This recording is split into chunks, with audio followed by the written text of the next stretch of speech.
블로그에 쓰신 글을 봤는데 네. 아까도 살짝 언급해 주셨지만 상당한 고난을 겪으셨더라고요. 그렇죠. 저는 본업은 영어 강사였고요. 아직도 강의하는 걸 되게 사랑합니다. 그래서 강의를 또 오래 했고 그러다가 학원도 운영을 했었어요. 되게 조그만 학원부터 5평 안 되는 이런 조그만 학원부터 한 층을 전체를 강남역에 운영을 할 정도로 했었는데 코로나를 맞았고 그리고 뭐 안 될 때 더 안 된다고 그럴 때 여러 번의 배신도 당하고 해가지고 파산했었습니다. 인생의 큰 위기를 겪어보신 분들은 다 아실 거예요. 아, 내가 저 서울역의 노숙자가 될 수도 있겠구나 라는 시즌도 겪어봤고 그래서 살려고 진짜 열심히 공부하고 해가지고 지금은 부자가 됐다라고는 절대 말 못하지만 행복하게 살고 있습니다. 네, 행복하게 살고 있다라고 자신있게 얘기하기가 되게 어려운데 네네. 왜냐면 그렇게 살고 계신 것 같아서 네, 저는 진짜 행복한 것 같아요. 제가 잘 보셨다는 생각이 일단 들고 감사합니다. 사실 그때 경험으로 인해서 네. 여러 가지 사업 철학이 또 생기셨다고 제가 들었었는데 맞아요. 좀 얘기해 주실 수 있을까요? 뭐 사업 철학이 제가 말하는 사업 철학이 어디 맞겠어요. 그 더 훌륭하신 분들 많겠지만 저는 꾸준히 도전은 해요. 그러니까 매주 새로운 도전을 하나씩은 하자가 제 철학인데 대신 내 인생을 바꿀 만한 도전은 하지 말자. 뭐 큰 리스크를 주는 월세라든지 그리고 정규직은 그때 이후로 회사는 더 많이 차렸지만 고용한 적이 없거든요. 진짜 나쁜 놈이죠. 근데 저는 그렇게 해요. 저는 그 부담을 제가 질 자신이 없고 운영을 잘하는 인간도 아니고 해가지고 도전은 많이 하자. 작은 도전은 많이 하자. 대신 내 인생을 바꿀 만큼 위험이 있는 도전을 하지 말자가 제 철학입니다. 왠지 그 내 인생에 남의 인생이 이렇게 결부가 되었을 때 영향을 많이 받는다는 생각을 하시는 것 같아요. 맞아요. 너무 제가 남 입에서 들은 제 마음속 얘기를 하는 것 같았어요. 감정적으로 소비도 되게 많이 하게 되더라고요. 그래서 저는 그냥 저 혼자 하는 게 좋아요. 사실 파산이라는 경험이 저는 뭐랄까 쉬운 경험은 아니었던 것 같아요. 그럼요. 네. 그랬는데 대표님께서 다시 일어나셨잖아요. 결국에는. 네. 그 힘이 무엇이었는지 궁금해요. 이 질문에 대한 대답을 되게 많이 생각했어요. 네. 근데 어쩔 수 없이 이런 질문은 원론적인 대답을 할 수밖에 없는 것 같아요. 네, 뭐 사랑이다, 책임감이다, 뭐 이런 건데 제가 그래서 저를 되게 운전하면서 많이 돌아봤거든요. 나는 왜 일어났지? 어떻게 일어났지? 라고 생각했는데 30대라는 그 무거운 책임감이 있는데 30대 중반이라는 책임감이 있는데 내 인생에 그 성적표를 받아본 거잖아요. 근데 별로 내가 안 좋아하는 성적표인 거예요. 근데 어디 쪽팔려서 회사는 못 들어가겠어요 이제. 네. 어디 가서 막내로는 못 들어가겠더라고요. 죽었다 생각하고 공부해보자. 내가 진짜 10년 보고 앞으로 내일 잘 될 거가 아니라 내가 40대 때 되게 잘 살고 있어야지라는 생각으로 열심히 해서 운이 좋게 코로나가 많은 사람을 힘들게 하기도 했지만 저는 그걸로 득을 보기도 했거든요. 네, 그런 것도 좀 있었고 해서 잘 됐던 것 같아요. 좀 더 멀리 보고 네, 그렇게 했던 것 같아요. 인내를 하기로 마음을 먹으신 거군요. 좀 포장하면 그렇고요. 그냥 지금의 삶이 마음에 안 드는데 바꿔보자 라고 생각해가지고 죽었다 생각하고 열심히 공부하자 라고 해서 했던 것 같아요. 그럼 뭐 다른 투자라든지 재테크라든지 이런 거 하셨던 것도 그 이후의 일이? 그쵸. 돈을 벌기 시작하면서 그런 재테크도 같이 공부했어요. 네, 주식이나 부동산 이런 것도 아직도 부동산에는 한 달에 한 50만 원에서 100만 원 정도씩은 강의비로 써요. 네, 아직도 열심히 공부해요. 인강 듣고 와이프랑 여기저기 임장 다니면서 해요. 아내분이랑 좀 그런 코드가 맞으시나 봐요. 저보다 더해요. 네, 저보다 더 열심히 하고 3명 그래도 부동산 좀 결과를 내셨죠. 결과요? 아니 그냥 뭐 아니에요. 과정상이죠. 지금 그래요? 이제 시작하는 단계죠. 그리고 아까 네. 아파트 단지 돌면서 플로깅 하신다고. 맞아요. 그런데 그거는 무슨 계기로 하시게? 이거 되게 웃긴데요. 제가 힘들 때 2년 동안 진짜 인생 역전을 인생에 이렇게 갔잖아요. 이렇게 가는 동안 느낀 게 거의 나한테 도움을 준 대부분들이 행운이었구나. 진짜 운치기삼이구나. 그래서 내가 행운을 불러 모으려면 어떻게 해야 될까? 좋은 일 해야겠다였어요. 근데 플로깅 하면서 세상을 깨끗하게 한다라는 그런 큰 철학은 없어요. 그냥 내가 남이 버린 쓰레기를 주우면서 내 행복을 쌓는다. 내 행운을 쌓는다. 이렇게 해가지고 행운을 쌓아서 좋은 일을 만들려고 노력을 해요. 미신이죠. 플로깅이란 좋은 일을 하고 있으니까 이게 좋게 포장이 되는 거지. 사실 뭐 너 중요한 날일 때는 빨간 팬티 입어 이거랑 다를 거 없죠. 근데 저는 이걸 좋아해요. 네. 네, 감사합니다. 짠 한번 하고 아, 할까요? 네네. 우리가 조금 더 편한 분위기에서 네네, 편하게. 인생 얘기를 하기 위해서 논 알코올을 마시고 있습니다. 선생님, 그러면 제가 반대로 질문도 하나요?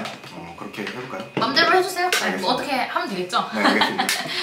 저는 대화하는 걸 워낙 좋아하기 때문에 또 저도 이렇게 좋아합니다. 새로운 분야에 계신 분들 만나면 너무너무 궁금한 거예요. 저는 되게 정형화된 삶을 살고 있고 네. 이제 조금 이렇게 다른 것도 해볼까? 뭐 이렇게 하고 있는 차여서 원래 그런 인생이 재밌어요. 이럴 때 되게 재밌어요. 선생님 같은 인물을 평가할 때 이렇게 말할 수 있을 것 같거든요. 멀리서 보면 울타리 안에 있는 것 같지만 가까이서 보면 자유로운 인간이 있어요. 선생님이 딱 그런 것 같아요.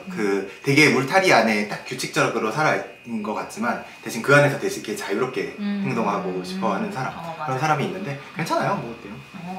제가 대표님을 보면서 좀 양극단의 모습을 갖고 계시다 이런 생각이 좀 들었던 게 네.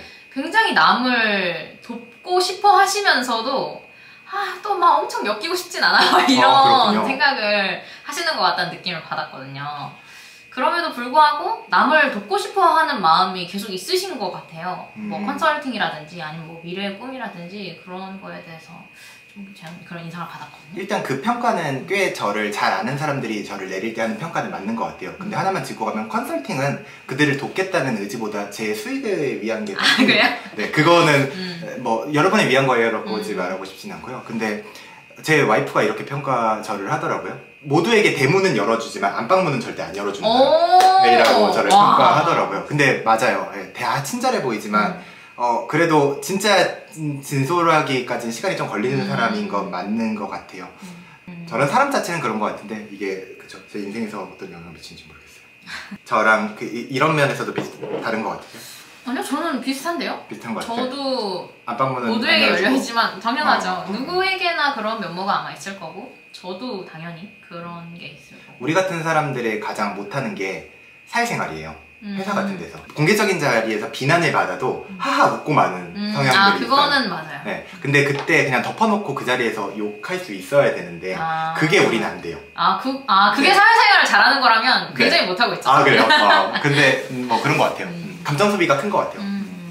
그래서 저는 이제는 사회생활도 그냥 하는 거지 뭐 내가 굳이 남한테 나쁜 말을 할 게 뭐가 있나 그냥 그렇게 생각을 하고 있고, 그리고 저는 그냥 솔직하면 다다 그냥 그렇게 생각하거든요. 저는 제 마음에 없는 말을 하진 않아요. 그 아까 대표님이 뭐 부자라고 할 수는 없지만 행복하게 산다라고 맞습니다. 생각을 하신다고 말씀하셨는데 네. 그게 성공이랑은 어떤 관계가 있을까요? 그게 제가 스스로를 성공한 사람이라고 평가하느냐라고 했을 때 저는 이렇게 말씀드리거든요. 전 돈 자랑은 안 해도 시간 자랑은 해요 라고 해서 말씀을 드려요. 그게 지금 나를 나타내는 말인 것 같아요. 돈을 엄청나게 막 진짜 엄청난 사업가처럼 잘 벌진 못하지만 시간의 자유는 되게 누리고 있는 사람인 것 같아요.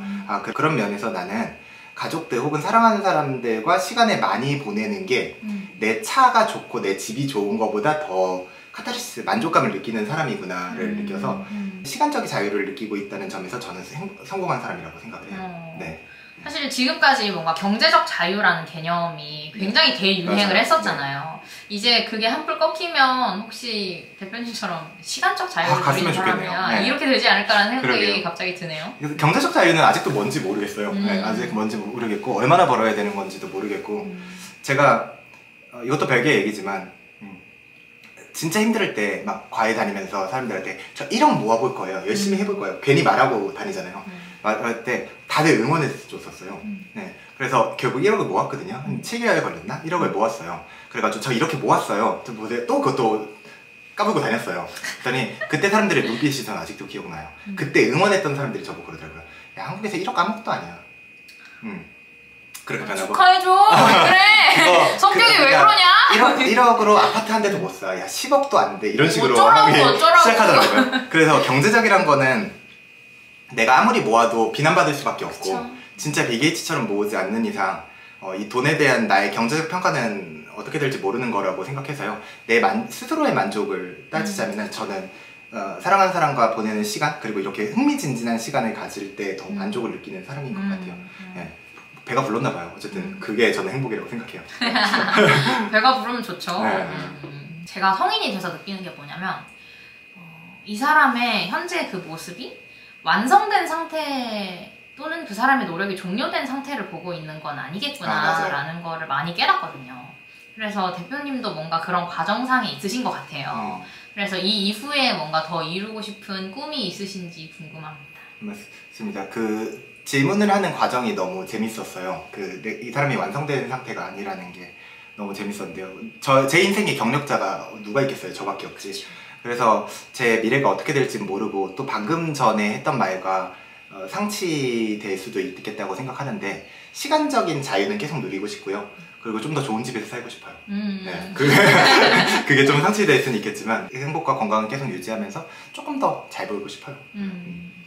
저는 그 댓글 중에 그런 게 있거든요. 그냥 오늘 행복한 줄 알아야 된다. 네. 좋은 집 그거 사실 하고 보면 아무것도 아니다. 막 이렇게 얘기하는 분들도 계시거든요.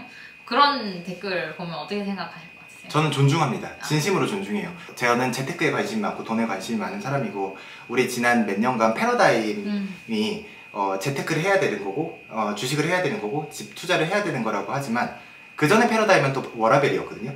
네, 인생에서 행복을 뭐 패러다임이 정하는 건 아니잖아요. 그래서 내가 하루 소비하고 내가 멋지게 혹은 성형수술을 잔뜩 하고 막 이렇게 비싼 차 타고 아니면은 내 지금 당장 행복한 게 하루 행복한 게 그 사람을 행복하게 만든다면 진심으로 존중합니다. 가식 하나도 없이 진심으로 존중합니다. 그런 의견을.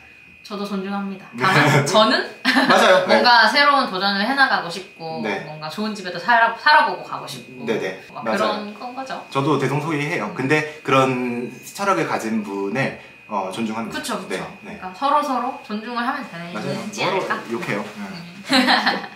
나중에 구청 같은 데 가서 강의하고 싶으시다고 하지 않았어요? 맞아요. 네. 참 이거 얘기하면은 저희 와이프는 그만 좀 얘기하라고 하는 그래요? 정도인데요. 그럼 안 하셨어요? 아니요. 근데 참 저는 원래 장사를 하고 돈을 벌기 전까지는 EBS에 나가는 게 꿈이었어요.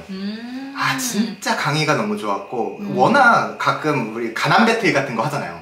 나 옛날에 이런 적도 있어. 가난 배틀 할 때 진짜 항상 이길 정도로 제 와이프는 못 이기지만 어쨌든 가난 배틀 할 때 이길 정도로 제가 진짜 그런 가난하게 살았는데 왜 우리는 인터넷 강의 시대잖아요. 그래서 EBS 나오는 거 맨날 보면서 EBS는 공짜니까 그거 보면서 공부했던 시대라서 인터넷에 EBS에 나오는 강사 꼭 되고 싶었어요. 네, 그게 제 인생의 철학이었어요. 근데 파산하고 이렇게 나온 다음에 돈을 벌기 시작한 이후로 여기에 내가 돈을 버는 이 행위 안에 내 철학이 없어요. 네, 이거 외에 있어요. 내 자유시간 그리고 가족과 함께 보내는 시간 내 일에 내 철학이 없더라고요. 나중에는 이 철학을 찾고 싶어요. 그래서 좀 가난한 지역이나 그런 데 가서 무료로라도 진짜 제가 강의는 오지게 잘하거든요. 오지게 배웠어요 요즘에 다들. 어쨌든 잘하거든요. 그런 사람들한테 좀 품질 좋은 강의를 해보고 싶은 게 제 철학이에요. 그런 것도 뭔가 이렇게 이뤄나가고 계신 분이 이야기를 하시니까 뭔가 상상이 되고 기대가 되는데요. 그때 또 이럴지 않을까 걱정이에요. 내가 1시간 뛰면 얼만데 이 걱정할까봐. 진짜 쪼잔한 인간. 진짜 쪼잔한 인간이라 이 걱정할까봐 걱정되는데요. 어쨌든. 그러면은 선생님 강의 포인트는 뭐였어요? 마지막까지 끌고 가는 게 저는 자신이 있었어요. 그러니까 보통 포인트를 알려줘서 진짜 기똥차게 막 그 순간에 막 뭐 욕하는 강사들도 있고 저기 하는 강사들도 있는데 저는 결국 공부는 작심삼일로 하지 않으면 어떤 결과라도 나온다고 생각했어요. 저는 그게 되게 좋았어요. 처음에 수업에 100명 했으면 끝날 때 한 90명 있었어요. 보통 절반도 안 되거든요. 진짜요? 네, 공부는 덮어놓고 끝까지 밀고 가는 거라고 생각하는데 저는 그거가 되게 좋았어요. 제가 잘하는 거였고. 그 인생이 잘 안 풀릴 때 내가 왜 문과 나왔을까 이거를 재능이라고 생각 안 했어요. 사람들에게 그 수업 같은 거 할 때 사람들을 밝게 만드는 거, 사람들을 동기부여 시켜주는 거를 재능이라고 생각 안 했었어요. 그때는 재능이라고 생각했던 건 프로그래밍 하는 거, 코딩 하는 거, 뭐 수학 문제 푸는 거 이런 게 재능, 그림 잘 그리는 거, 음악 잘하는 거 이런 게 재능이지. 그러니까 내가 못하는 게 맞아요. 재능처럼 보여요. 근데 사람들 만나서 행복하게 하는 거, 사람들과 잘 어울리는 거, 사람들에게 뭐 진짜 새치어를 잘하는 거, 뭐 이런 게 재능이라고 전혀 생각 안 했었는데 지금 와서 생각해보면 이게 돈 버는 거에 가장 가까운 재능이라고 생각해요. 네, 사람과 대할 때 잘하는 거. 그래서 지금은 되게 만족해요. 네, 근데 어렸을 땐 되게 싫었죠. 그러니까 여기 이 영상을 보시는 분들도 그런 걸 찾아보셨으면 좋겠어요. 그쵸? 잘하는 재능. 내가 잘하는 거를 돌아보면 사실은 사람마다 어쩔 수 없이 한두 개씩은 있을 수밖에 없다고 맞아요. 생각하거든요. 막 세계 1등은 될 필요가 없으니까 내가 주변 사람들이랑 얘기해봤을 때 내가 이건 좀 잘하는 것 같아 라는 게 반드시 있게 마련이니까 남의 것을 이렇게 보기보다는 내 것을 크게 볼 때 비로소 조금 한 단계 또 나아갈 수 있더라고요. 맞아요. 저도 살면서 잘 못하는 것을 배웠을 때보다 잘하는 것을 늘렸을 때 저의 만족감이 더 높았던 것 같거든요. 네, 그런 것도. 그러면 오늘 이렇게 시간 내주셔서 너무너무 감사드리고요. 네. 혹시 나중에 또 시간이 되시면 네네네. 꼭 나와주셨으면 좋겠습니다. 언제든지. 네. 오늘 너무너무 즐거웠습니다. 막잔 할까요? 네, 고맙습니다. 짠, 감사합니다. 네, 감사합니다.